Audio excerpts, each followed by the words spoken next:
We will now look at an image, and I want you to ignore everything and focus only on the contrast. For how much contrast should we go? Something like this? Or something like this? I'll reset. What about now if I turn this image black and white?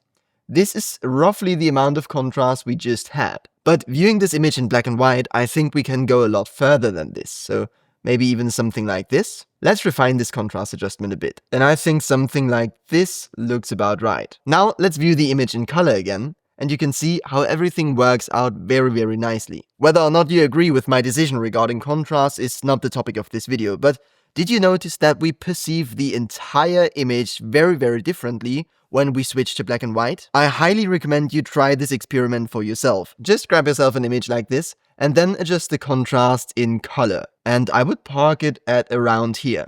And then where you would stop, switch to black and white. And now you can see that we can go even further. Something like this, probably. And let's see, I think we can refine this contrast adjustment a bit. So maybe even something like this. Yeah, that looks amazing to me.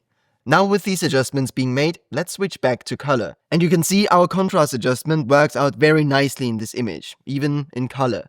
Again, whether or not you agree with my creative decision regarding contrast is not the topic of this video. The question rather is, would we arrive at the same decisions if we only viewed our image in color? If you know my channel, you know that I always turn my images black and white when I work on exposure and contrast, because I find color very distracting when you work with the actual structure of the image. And I do think that exposure and contrast make or break the image. In the past, I always had an adjustment somewhere that would turn my entire timeline black and white so I could focus only on exposure and contrast. But having an adjustment somewhere that you can toggle on and off is very cumbersome, and I found a better solution. We go to our system settings, and there we go to accessibility. Here we go into display, and scroll down to the color filters. Make sure your filter type is set to grayscale. Next we go one step back, and scroll down to the accessibility shortcut. And here make sure that you uncheck everything other than color filters. And here you can already see the accessibility shortcut, which is Alt-Command F5. However, by default, the function keys on a Mac are used for adjusting display brightness, volume, anything like that.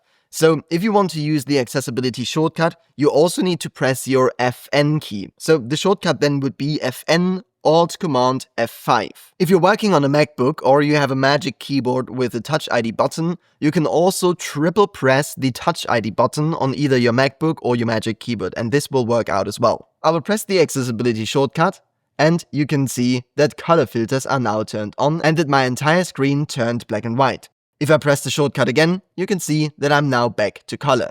Now let's take a look at this in action. So here you can see I'm in Final Cut Pro, and if I now press my accessibility shortcut, you can see that everything turns black and white and I can focus only on exposure and contrast.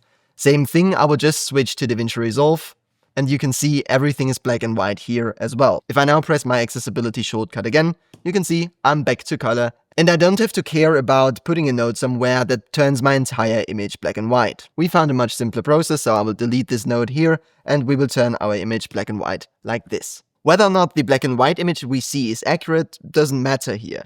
We only want this different perspective and we just want to remove the color information. I mean, you don't want to color grade in black and white anyway, so use this shortcut to toggle back and forth between black and white and color just to give yourself a fresh perspective on your image.